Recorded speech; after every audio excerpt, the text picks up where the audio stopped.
দুঃখজনক খবর, বেলডাঙ্গা সরুলিয়া গেট পাড়াতে ভয়াবহ গ্যাস বিস্ফোরণে উড়ে গেল ঘরের চাল, আহতে 2।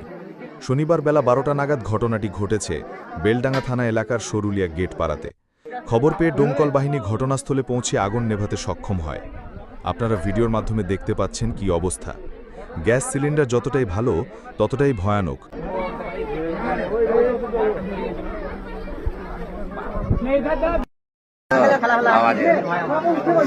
আওয়াজে কি গো 30-40 ফুট উপরে ঢুকেছিল। এটা ওই আমার পর্বত থেকে দেখাচ্ছিল। ওইটা দেখছিল ছেলেটা। হ্যাঁ, এত না সিলিন্ডারে আগুন। আর গরম না ফেলো।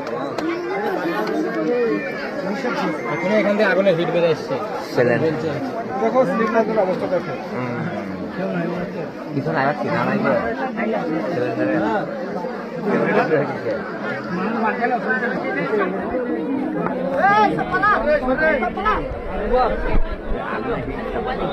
চলো